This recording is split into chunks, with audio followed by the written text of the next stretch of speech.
এখন আমি ভাবতে পারছি না যে এতটুকু ভাইরাল হয়েছে গানটা, মানে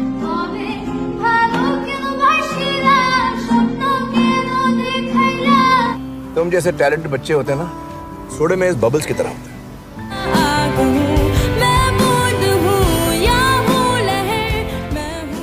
2017 সালে রীতিমতো জ্বর তুলেছিল কাশ্মীরি কন্যা জায়রা ওয়াসিম অভিনীত সিক্রেট সুপারস্টার মুভিটি।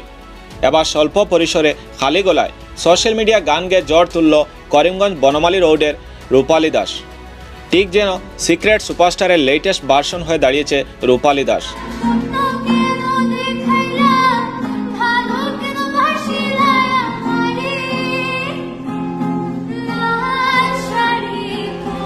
জ্বরের বেগে তার গাওয়া গান ভাইরাল হয়ে পড়ে সোশ্যাল মিডিয়ায়, এরপরেই বেড়ে যায় তার সমাদর।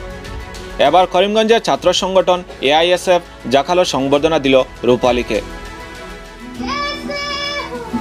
মনের কোণে সিঙ্গার হওয়ার স্বপ্ন লালন করে নিজের মনে গুণ করে গান গাইত রূপালী, কিন্তু আজ সে প্রকাশ্যে বলার হিম্মত সংগ্রহ করতে সক্ষম হয়েছে যে আমিও সিঙ্গার হতে পারি। গান তার জ্ঞান না হলেও গান গাইতে ভালোবাসে রূপালী। নিজের ঘরে প্রায় গলা ছেড়ে গান গাইত সে। সেদিন কলেজে বন্ধুদের সঙ্গে আড্ডা দেওয়ার সময় এমনইভাবেই গিটারটা হাতে নিয়ে গাইছিল লাল শাড়ি পরিয়া কন্যা গানটি। তার অজান্তেই বন্ধুরা সেটি ভিডিও করে ছেড়ে দেয় সোশ্যাল মিডিয়ায়। এরপরেই সোশ্যাল মিডিয়া জুড়ে শুরু হয় হইচই, ঠিক যেন কাশ্মীরি কন্যা জায়রা ওয়াসিম অভিনীত সিক্রেট সুপারস্টারের চিত্রনাট্য। সকলেই জানতে চান কে এই রূপালী।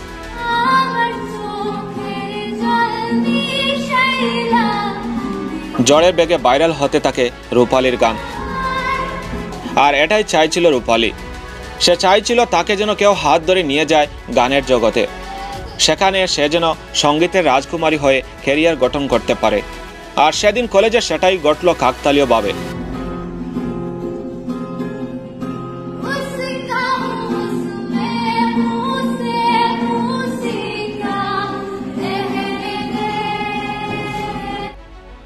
আর সেই রূপালীকে সংবর্ধনা দিয়ে তার গানের কণ্ঠকে কুর্নিশ জানালো ছাত্র সংগঠন AISF। করিমগঞ্জ কলেজের স্নাতক প্রথম বর্ষের ছাত্রী রূপালী দাস। বনমালী রোডের ব্যবসায়ী বাবুল দাস ও গৃহবধূ সৌমিত্রা দাসের কন্যা সে।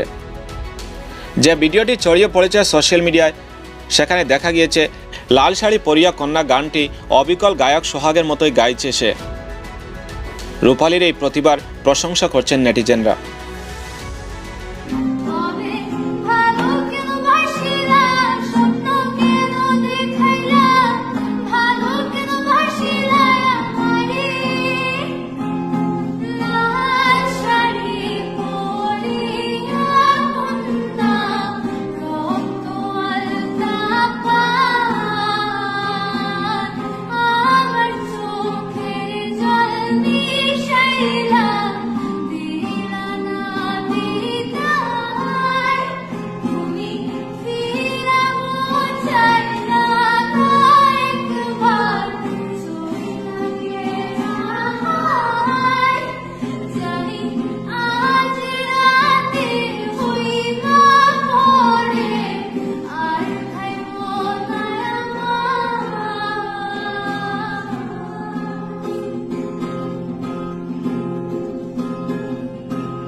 এ নিয়ে আজ করিমগঞ্জের বনমালীতে অবস্থিত রূপালীর বাসগৃহে গিয়ে তার প্রতিভার সম্মান জানিয়ে তাকে সংবর্ধনা প্রদান করে বামপন্থী ছাত্র সংগঠন AISF এর করিমগঞ্জ জেলা কমিটি। রূপালীকে উত্তরীয় পরে মানপত্র প্রদান করে সম্মাননা জানান AISF এর রাজ্যিক কমিটির কার্যকরী সদস্য মোহাম্মদ জাকারিয়া, করিমগঞ্জ জেলা কমিটির সভাপতি জুবের আহমেদ, সম্পাদক মুজাকির হুসাইন ও কার্যকরী সদস্য মুমসাদুর রহমান প্রমুখ। তারা রূপালীর উজ্জ্বল ভবিষ্যৎ কামনা করেন। তাদের আশা, গানের মাধ্যমে রূপালী একদিন এই ছোট্ট করিমগঞ্জ শহরকে তুলে ধরবে সকলের সম্মুখে। আমরা all India student federation AISF এর পক্ষ থেকে, AISF করিমগঞ্জ জেলা কমিটির পক্ষ থেকে আজকে আমরা রূপালী দাসের বাসায় এসেছি। আপনারা সবাই জানেন রূপালী দাস করিমগঞ্জ কলেজের ছাত্রী। উনি গান গেয়েছিলেন, গানগুলো অত্যন্ত জড়গতিতে শেয়ার হয়েছে, জড়গতিতে ভাইরাল হয়েছে। অনেক মানুষ, লক্ষ লক্ষ মানুষ এই গানগুলো ইতিমধ্যে দেখেছেন, যেই গানগুলো ইতিমধ্যে সমস্ত বরাক ব্যাপী বা সমস্ত রাজ্য ব্যাপী, সেগুলো একটা রাজ্যব্যাপী একটা আলোচনার কারণ হয়ে উঠেছে ইতিমধ্যে। এবং ইতিমধ্যে রাজ্যিক স্তরীয় কিছু বিভিন্ন সংবাদ মাধ্যম রূপালী দাসের বাসায় এসে ওনার প্রতিক্রিয়া নিয়েছেন। তো আমরা ওনাকে শুধুমাত্র আগ্রহ দেওয়ার জন্য, উৎসাহিত করার জন্য আমরা আজকে ওনার বাসায় এসেছি। সামান্য আমাদের পক্ষ থেকে সামান্য কিছু দিয়ে ওনাকে আমরা আগ্রহিত করছি, উৎসাহিত করছি। এজন্যই যে আমাদের এই সীমান্ত শহর করিমগঞ্জে অনেক বড় বড় প্রতিভা আছে, কিন্তু সঠিক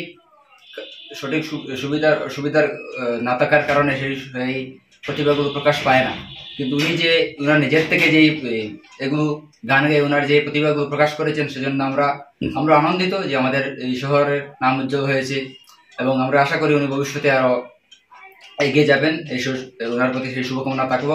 এবং এগিয়ে যেতে সেই ক্ষেত্রে যতটুকু সাহায্য সহযোগিতার প্রয়োজন হয়, আমরা এইচএফের পক্ষ থেকে সবসময় ওনার পাশে থাকবো। এবং ওনাকে আমরা এইচএফের পক্ষ থেকে অনেক অনেক শুভকামনা এবং অভিনন্দন জানাচ্ছি। আমার অনুভূতি তো মানে বলার বাইরে, মানে কি বলবো, শব্দ দিয়ে বোঝানো যাবে না। এটাই যে লোকজন এত আমার গানটাকে এত ভালোবেসেছে, এত শেয়ার করেছে, এত ভাইরাল করেছে, আমি তো এখনো আমি ভাবতে পারছি না যে এতটুকু ভাইরাল হয়েছে গানটা। মানে কি বলবো, আমার কাছে কোনো শব্দই নেই কি বলা যায় আর না বলা যায়।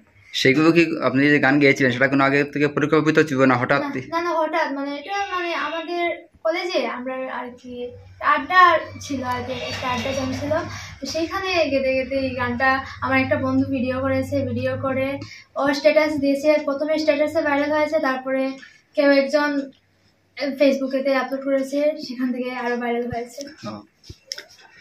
তো আপনি কি গান গেয়েছিলেন? সেই গানের আগে থেকে অভিজ্ঞতা ছিল? আগে থেকে আপনি প্রশিক্ষণ নিয়েছিলেন কি? না, কোনো শিক্ষা নিইনি আমি নিজে থেকেই গানকে আমি অনেক ভালোবাসি, শ্রদ্ধা করি, তাই গাইতে গাইতেই আমার এরকম হয়ে গেছে। তো আগামী দিনে কি আপনার গান নিয়ে গায়িকা হওয়ার কোনো আগ্রহ আছে এরকম কোনো? হ্যাঁ, এত মানুষ সাপোর্ট করছে, এগুলো দেখেই আমার ইচ্ছা আরো বেশি বেড়ে উঠেছে যে আগে আমি গান নিয়েই বেরোবো। আজকে এইচএফের পক্ষ থেকে যে আপনাকে সংবর্ধিত করা হবে, সেই ব্যাপারে খুবই ভালো লেগেছে যে আপনারা এসে আমাকে কংগ্রাচুলেশন জানিয়েছেন, আর অনেক অনেক ধন্যবাদ।